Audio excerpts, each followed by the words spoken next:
ума, согласен с вами. Да. А самое смешное, знаете, вот эти все вояки, которых я встречаю в чат-рулетке, они даже как убийцы не профессионалы. Я их спрашиваю, одного говорю, он мне, у меня 3 ходки на Украину. Я говорю, ходки в зону только бывают. Раз в зону ходка одна, на волю, потом опять ходка в зону, потом он поправился тогда. У меня 3 командировки. Я ему задаю вопрос, я всем россиянам 3 года уже задаю вопрос. Сколько букв на автомате, на АКМе, где они, что они значат, и почему они в такой последовательности. За все 3 года мне один парнишка, лейтенант ВДВ, все четко объяснил. А остальные даже понятия не имеют, что на автомате буквы есть. Я говорю, как же вы им пользуетесь? Я через неделю, когда в армию призвался, я все знал и помню до сих пор. А они шишары лупят, а зачем нам знать? Да они никакого отношения к регулярной армии не имеют, это же наемники. Наемники, да, я говорю, две самые, считаются с древних времен, самые паскудные и самые мерзкие профессии, это проститутка и наемник. Но проститутка это может обстоятельства жизни человека, а наемник это вообще самое отстой, самое нищее. Ну да, за деньги людей убивать, это, конечно, конченый уровень. Ну, чужую страну, ты их не знаешь, ты их не видел. Так убивают не просто там между собой воюют, убивают мирных, насилуют женщин, убивают детей, пытают их. Я видел один обмен, знаете, между Россией и Украиной. Украинцы выдают мордатых таких, блядь, откормленных быков, а украинцев выдали, знаете кого? 2 детей. Мальчишка 12 лет и девчонка 8 лет. Бегут к женщине, мама, мама. Их за что в плен? Почему они под обмен-то попали? Жуткие дела. Это даже Гитлер такого, мне кажется, ну как было, да, там, ну они хотя бы так не лицемерили. Но Гитлер хоть был честный, он сразу сказал, мы там арийцы. Ну не лицемерил, он честный. Да, он говорит, мы арийцы, вы все недолюди, мы сейчас вам всем наваляем. А эти-то мы идем освобождать, мы идем помогать. Вы знаете, я живу здесь на Урале, у нас в поселке такое творят молодежь. Я говорю, ребята, а представьте, им дали автомат в руки, послали в Украину и сказали, твори, что хочете, ни хера не будет. Что они там вытворяют, если они у себя дома такое творят? Все шары кучат, а бабки эти полуёбнутые наши, российские, блядь. Вот. Они, наши мальчики такого делать никогда не будут. Да они вот делают вечером, уходите. Лавки, блядь, ломают, урны переворачивают. Да, из института благородных девиц в российскую армию набирают. Да, громят свою страну, и сейчас придут в Украину, начнут цветы сажать и клумбы разбивать. Вы что, ребята, приболели, что ли? Это капец. Капец просто. А что знаете, как было? А что думаете по поводу Трампа? А? Что по поводу Трампа думаете? Да, тоже пидораса какого-то выкопали. Сейчас с америкосами никто со мной разговаривать не хочет. Я сразу, вы что, козлы, блядь, сдали? Гаранты, блядь, неприкосновенности государства. Гарантировали. Хер ли вы можете козлы гарантировать? Они сразу отключаются. Америкосы сейчас со мной не разговаривают вообще. Ну, понятно. Не, ну такого позора, конечно, Америка не знала. Это такое позорище. Унижение и позор. Вообще не Он должен быть не рукопожатным, на него ордер выписан на арест. А они с ним в десна долбятся. Ну такой же ублюдок. Охраняли его там самолетом, его надо было сбить нахрен и все. Вот именно, списать на несчастный случай. Да, нет, потом бы разбираться, ну упал он там где-то в Тихом океане. Ну будем разбираться, будем искать. Потом сказать, он там, ПСОшники гранаты там кидали, как он сказал, про Пригожина друг друга. Играли с гранатами, взорвались. Перебрасывались, да, блядь. Это, знаете, я так прихожу к выводу, история вообще по спирали крутится. Вот. Точно так же вот было с Гитлером. Ой, отдадим ему Судетскую область, он успокоится. Нахера не успокоился. Сдадим ему там еще что-то, Чехословакию, Францию, успокоится. Не успокоился, понимаете? И вот так оно шло и дошло до Второй мировой войны. Сейчас до Третьей нас доводят. Понятное дело, все по легалу. Как-то отключился, что ли. Ну ладно. Пойдем, видите, здесь дядька с Урала. Здесь. порядочный, приличный оказался.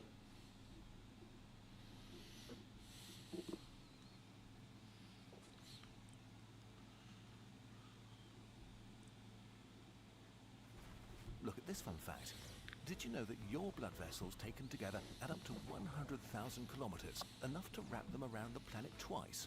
One of our favorite fun facts used in our book and app and a video and... wait. 100,000 kilometers is like a lot.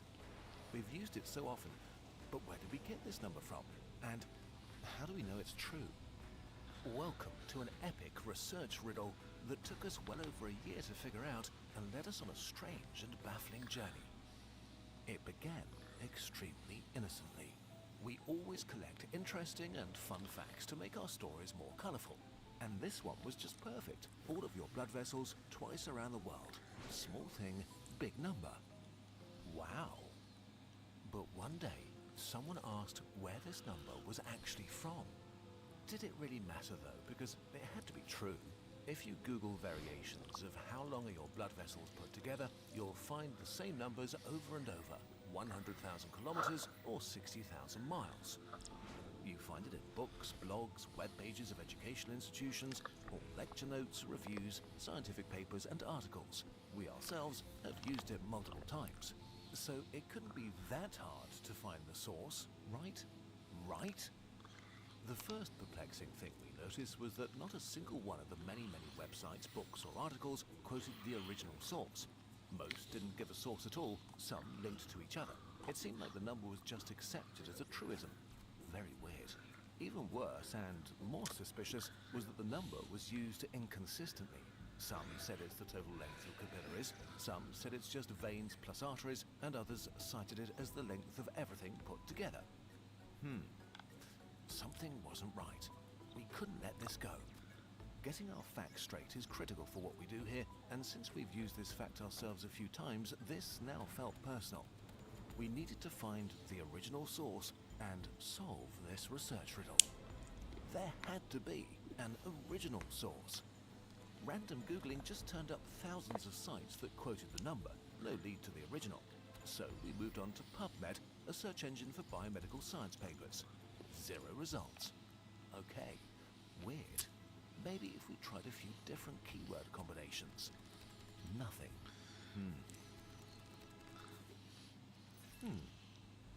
Okay, finally, we found a bunch of scientific papers, but still, not a single one referenced the original source. The number also showed up in 2 different biology textbooks. We contacted the authors, but they told us that the number has been circulating for decades and that they'd also be curious to know where it comes from. Maybe we needed to go back to the olden days. So we narrowed our search to the last few decades, starting with the 1990s. And would you look at that, we found 2 books, Vital Circuits by Stephen Vogel and Looking at the Body by David Suzuki. And it turned out Dr. Suzuki is an OG science communicator with a PhD in zoology who started doing popular programming in the 1970s on Canadian television. He has 29 honorary degrees and has written 52 books. Impressive. He may either be the original source or at least know what it is. So we ordered Looking at the Body to look for it, and here it is. If all the body's blood vessels were laid end to end, they would stretch 96,000 kilometers, 60,000 miles. That's about 2.5 times around the world. But again, no source. It turned out he's still around doing things in his late 80s, so we thought maybe if we asked Dr. Suzuki personally, he might know where the number's from. He had no public email, but a personal inquiry is possible by writing a letter to Dr. Suzuki. Very old school, very respectable. So, we wrote a letter. Dear Dr. Suzuki, we're writing to you on a matter of grave importance. What is the original source for the 100,000 kilometers? Our internet video and our sanity depend on it. Pretty please. Respectfully yours, Kurzgesagt Fact Checkers. 3 weeks later, we actually got a reply. Dear weird internet people, unfortunately Dr. Suzuki does not recall the source of this data. And since the book was written over 30 years ago, he doesn't have files that old available to look it up. Good luck with your project, you're going to need it. Kind regards, Public Information Coordinator. Okay, they didn't quite use these words and were actually really nice, but still, bummer. maybe the 1992 popular science book by Stephen Vogel, a Duke University biomechanics professor, would be more helpful. It has this sentence.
Израиль, пидорас, Израиль, пидорас, Израиль, пидорас, Израиль, пидорас.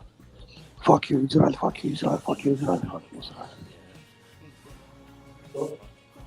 Израиль, пидорас, Израиль, пидорас, Израиль, пидорас, Израиль. Пидоры, пидоры, пидоры, пидоры, пидоры, пидоры. Пидорас, пидорас.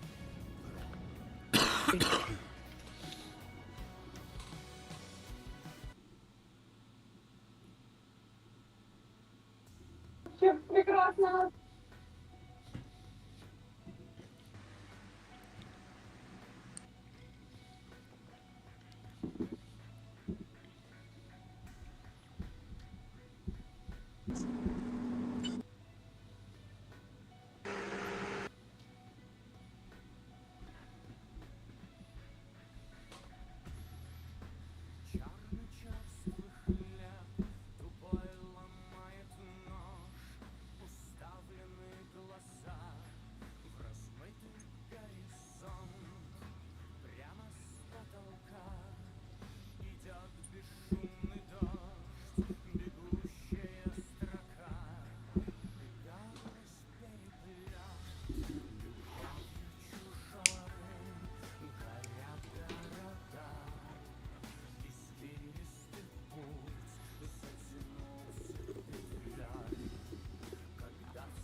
Você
Здесь ты видел все шахты Дортмунда, скалы Корнуэлла.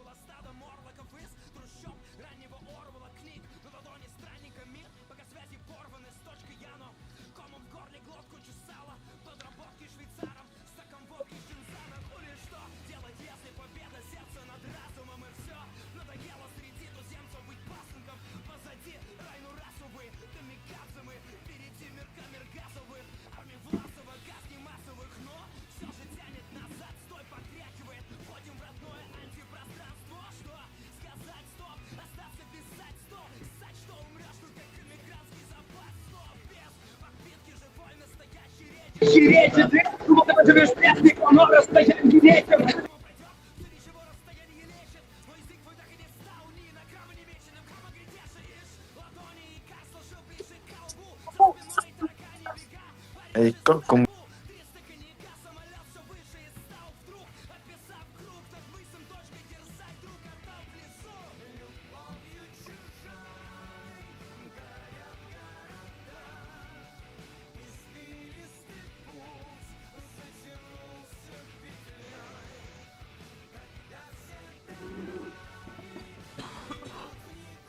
Palestine libre, free, free Palestine, free, free Palestine, free, free Palestine, free, free Palestine, free, free Palestine, free, free Palestine, free, free Palestine, free, free Palestine. Israel. يعني كمك، يعني كمك، يعني كمك، يعني كمك، يعني كمك. Free, free Palestine, free, free Palestine, free, free Palestine. إسرائيل نيك إسرائيل.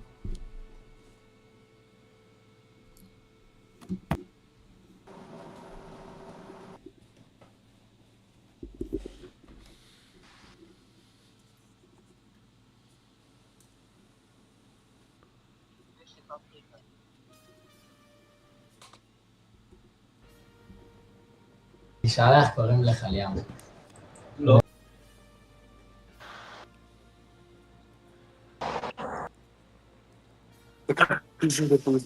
Fuck Israel, you bitch!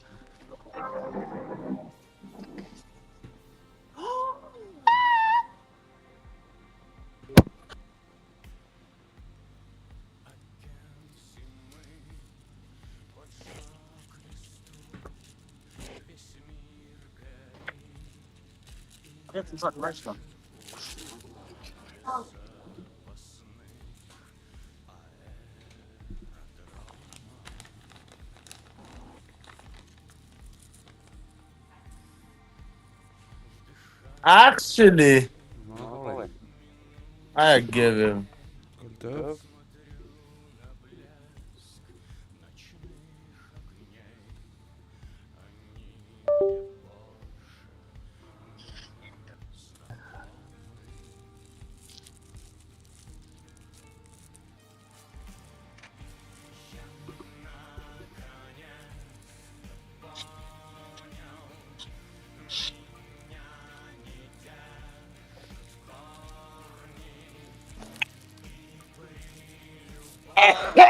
Man, حساني كل هلا. Hello. Hello? Why smoking? Yes, I do. You smoking not good. شوف حط صورتي. Alcohol not good. Smoking is okay. Smoking.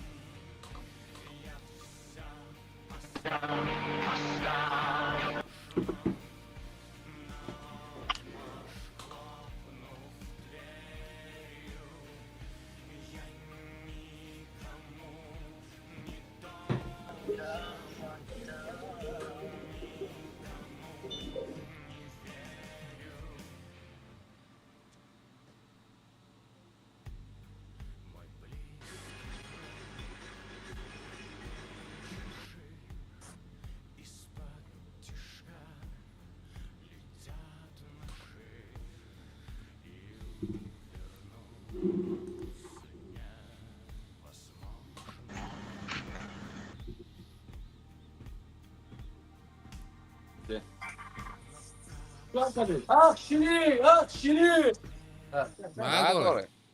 والله بسيدر ما يتخا كبارة. قلت ما فاتن. أنا من أورشليم من إبطا. قام أنا قام قلت بيروسلم. نبو من أورشليم. أرمان سيف قلتي يوفي أنا من سلوان. يפה. עכשיו אתה בארצות הברית בקנדה? חי שם? لا يش له بعيار VPN. مع بعض ساك منه تفرجيش بدفع لي مصاري بنزل للناس. أكل توب كين. כן. يلا أحلى يوم توب بس شلي. גם לך. صور صورة أحلى يوم. شوي باي.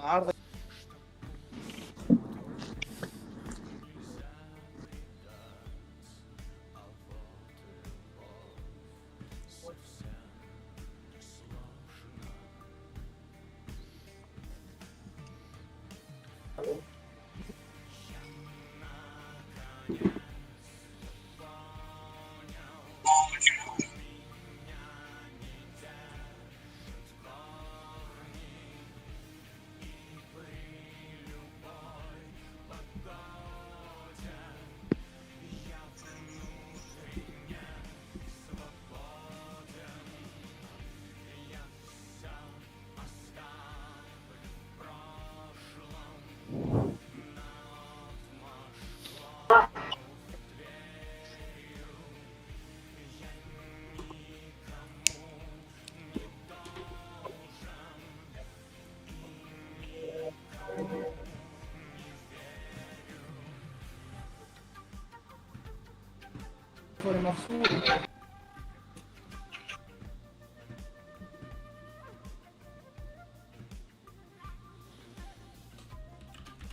like it?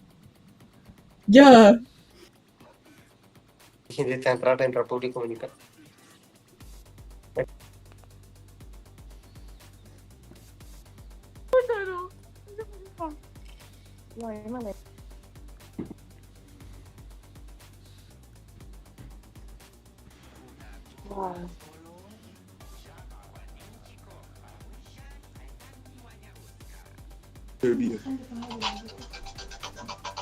Man, fuck is.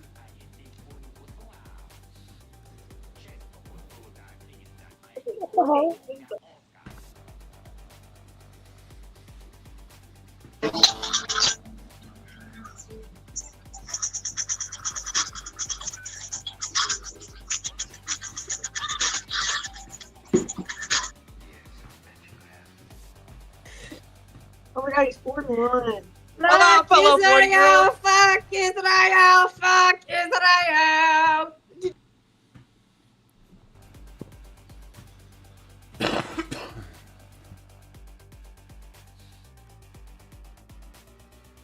بلاش تغفص. بابا 2 نصف شب 2:30 3 صبح.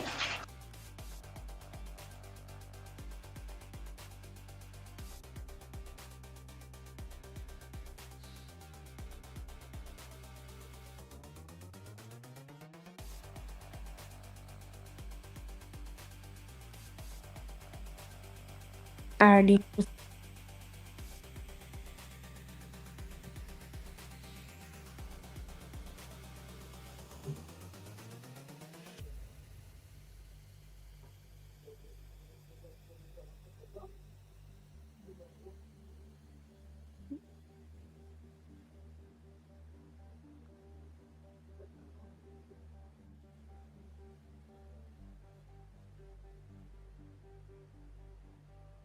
Yo, what's up? How you doing?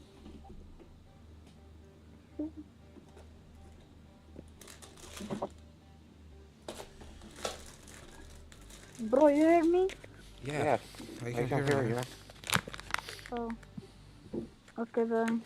Wait.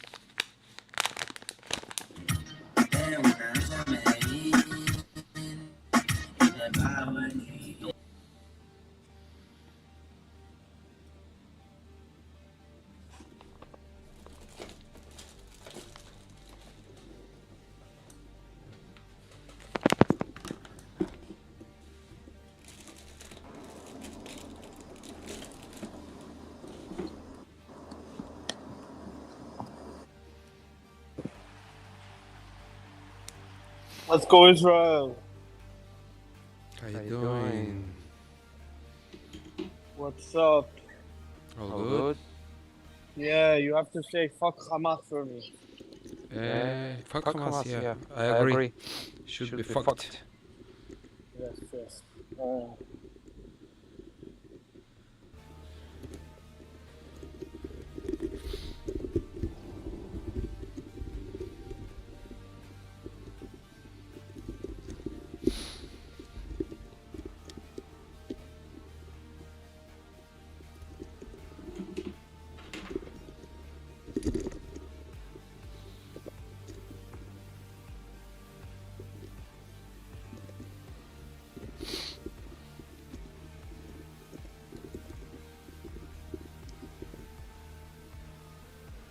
That's cool. You like it? Mm-hmm. What's special? What? What do you like the most? What should I I improve? like nothing. It looks great. All together. Okay, thank you. Yeah, everything.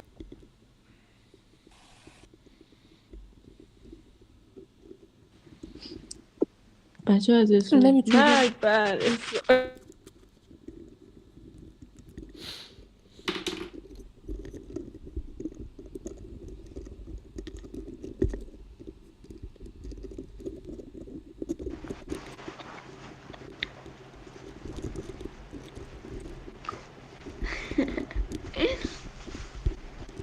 Hi. Hi.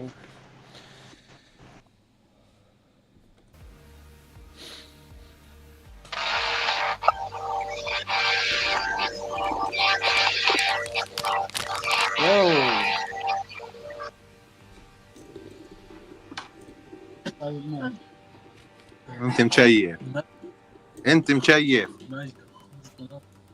انت مشيف. You're American, no? Fuck you, bitch.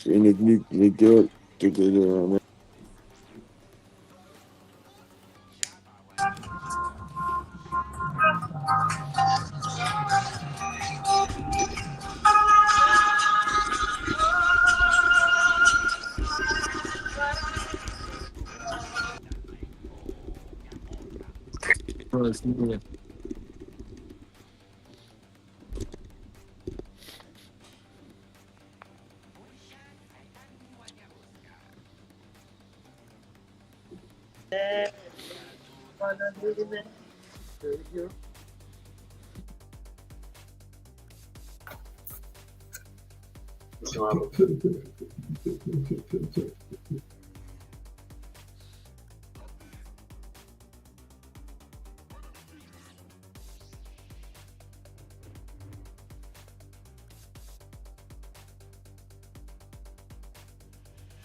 שלום, מה שלומך? كله בסדר, מה שלומך? ברוך השם, ברוך השם. לילה טוב. לילה טוב.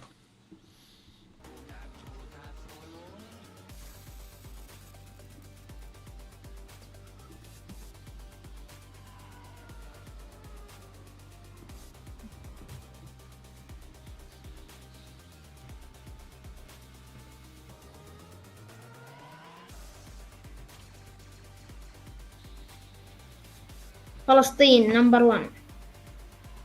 فلسطين نمبر 1. والله يعني ابو جدولك يا حمار. Come again? جدولك خرا اخوك. علم امك الحين مصور ستريك. You seem like a smart person, and you still believe Hamas propaganda?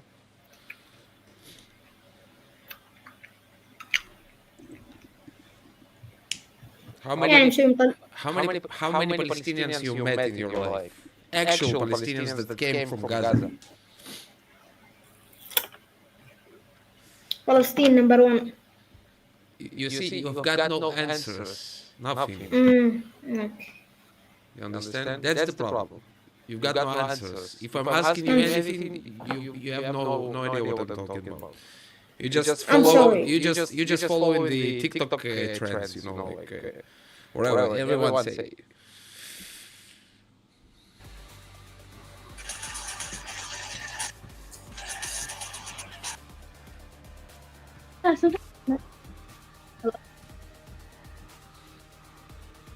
عاد هو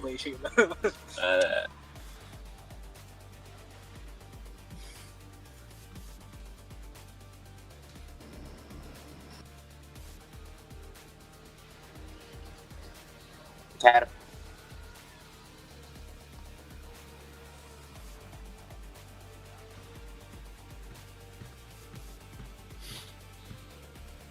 Nothing interesting.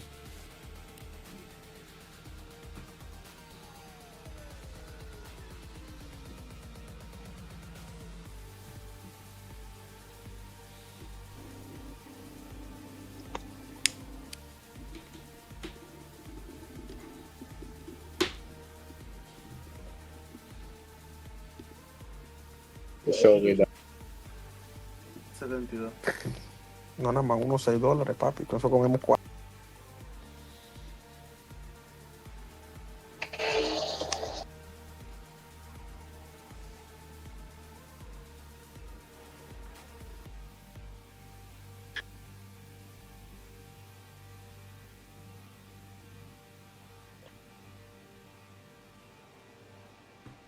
Yo, free Israel, bro.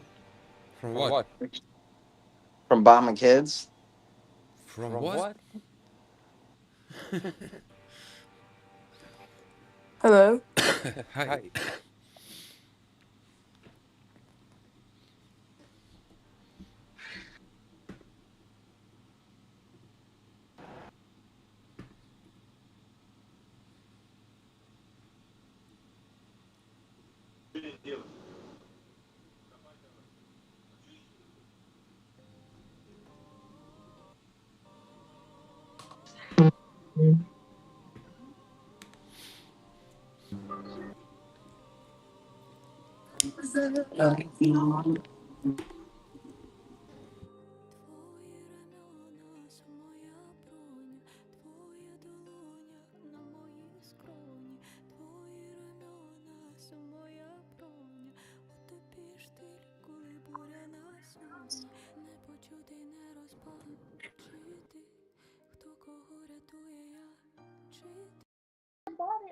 I don't know where it is. Turn that off. Turn what off? The thing. In the 1950s, the US began the top-secret project Sundial. Most of it is still classified. The goal? A single nuclear bomb so powerful it would destroy all of human civilization. Conceived in cold logic from the mind of a genius scientist. Sundial has the energy equivalent of 10 billion tons of TNT. A pyramid of explosives 13 times taller than the actual Great Pyramid. 3,000 more than all the bombs dropped during World War II. If you dropped the bomb that destroyed Hiroshima every minute, it would take you over 15 months to match Sundial. How was it even possible for us to achieve this insane level of madness? Everything is different forever. Let's set the stage. If you were 40 in 1945, that means you were born in 1905. Back then, monarchs ruled over much of the world. Only 3% of homes in the US had electricity, cities were dominated by horses, the first experimental planes had just flown. Less than 100,000 soldiers died in war each year. Imagine growing up in this world and seeing change almost too fast to keep up with. By 1945, 24 million soldiers and 50 million civilians had died in 2 world wars. And suddenly, there were TVs, microwaves, jet planes, and nuclear bombs. They kind of broke the brains of the people alive back then. Overnight, nowhere from the edge of space to the bottom of the ocean was safe. It's hard for us today to understand the level of terror this instilled in people. The implications were wild. Without nuclear weapons, it seemed you'd stand no chance in future conflicts. Nations without that power would get trampled by those that did have it, no matter how big there was one brief moment where it could all have been YouTube. stopped. In 1946, Máquina, the US proposed the Baruch Plan and promised to get rid of their atom bombs, share nuclear nuclear technology with the world and set up an international authority to make sure no one ever built such weapons again. But the military advantage of nuclear bombs was too great to let go. Yo, what's the word, bro? What's the word? Talk to me. You have a podcast? Complete surprise. The Soviets were not decades behind American technology, but had just pulled even. Bro, watching the History Channel. Yo, Spike Up Lump right now. Was and how it would be won was overturned in a hot second. In a world where your enemy could fly over your soldiers and vaporize your cities, the only answer. Yo, bro, you listening? You hear me, right? Faster and harder. The nuclear arms race began. In 1946, there were just 9 nuclear bombs in the world. In 1950, the number was 300. In 1960, it would be 20,000. In a way, the nuclear arms race was pretty daft. One superpower would develop a powerful new bomb and detonate it. And then the other side would build something more powerful and blow it up, and this would continue endlessly. A dirty and wasteful way seemed totally reasonable at the time. Superpowers spent trillions to have thousands of the most intelligent people show off how hard they could destroy humanity. Fear had to be met with much greater horrors, and one man knew how to make nightmares real. But what if we destroy humanity even harder? Edward Teller was a brilliant Hungarian theoretical physicist. He was among the first people to realize that the fission chain reaction in uranium could make a bomb, and he helped to build it. What's up? Bombs were not powerful enough.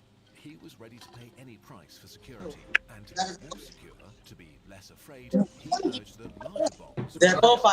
Even in the 1950s, this was a pretty hot take, and many scientists were appalled by his ideas. He didn't care one bit, and incessantly lobbied scared politicians to greenlight more devastating nuclear weapons. And lucky for him, his timing was just right. Terrified by the rapid nuclear progress of the Soviet Union, he got a blank check from the military to bring his most destructive fantasy to life. It took him only a few years to make them a reality: the hydrogen bomb. A hydrogen bomb is so powerful that it needs a regular atom bomb just to trigger it. It's basically a nuke. The first stage next to a capsule of fusion fuel, the second stage encased by dense materials like lead. When the atom bomb is detonated, it releases ungodly amounts of X-rays that get channeled onto the capsule. The capsule's surface explodes, pushing inwards and compressing the fusion fuel so violently that for a brief moment it simulates a star. When this bomb was first tested in 1952, it instantly erased a Pacific island from the map. 2 years later, he tested an even bigger nuke, 1,000 times more powerful than the Hiroshima bomb. The world recoiled in horror. With weapons this powerful, war stopped being about winning, and total human annihilation became very real. Hi. Celebrated Hi. in just 2 years. Can I ask a question? Your question? Can I ask a question? Yeah, sure. Palestine or Israel? Both. Why not both? Okay, that's good. That's my point. We should care about both sides, not focus on one side. Not say like if you focus on one side, then people should see what's going on here before judging Israel. Yeah. But like me, I would pick Palestine, but like both could also work. Yeah, but look, I understand where your idea is coming from, because the majority of the publicators, wherever, if it's in news or TV, if it's a magazine, wherever, even New York Times, which praised Israel not one time, speaking like Al Jazeera's line of thought, and BBC as well. So mainstream media against Israel, but one time after time, it shows that they do not fact check anything, and and then they, without any, I don't know, they're not asking for forgiveness from the viewers for posting whatever they posted and then deleting and then saying just okay, we haven't been able to verify whatever story got through, posted and blah blah blah. We deleted the story. They're not apologizing from like not saying to Israelis, okay, sorry, we've been wrong here. They just all the time, whatever, telling stories that are full truly lies. Like if you hear a lot of stories of hunger in Gaza, which could be true in some parts of the enclave, but what's going on at the moment is that on the part that's closer to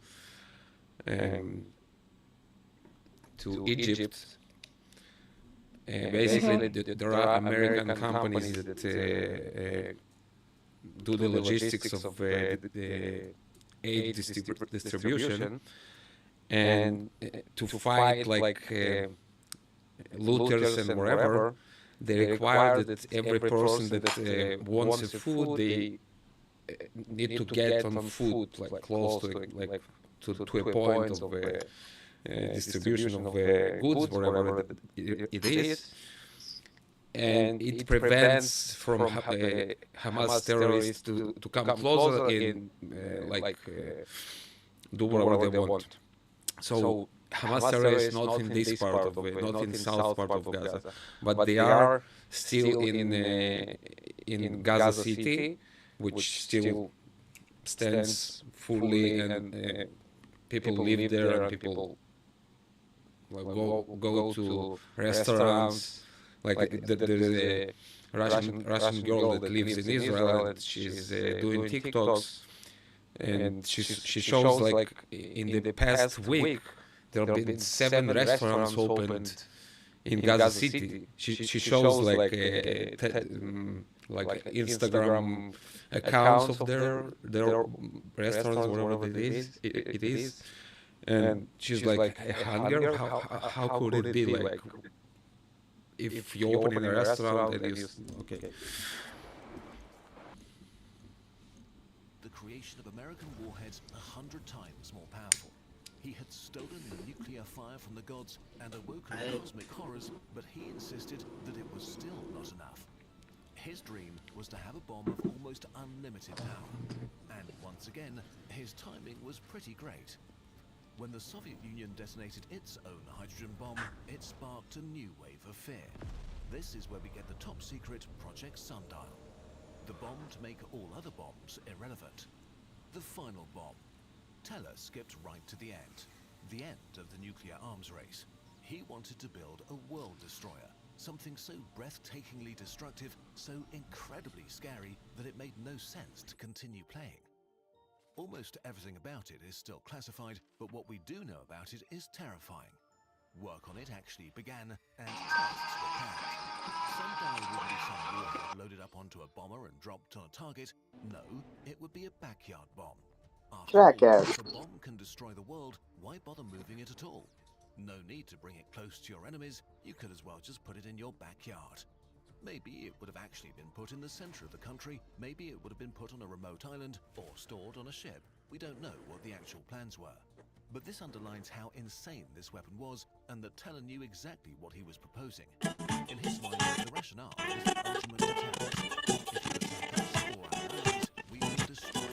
If you attack us or our allies, we will destroy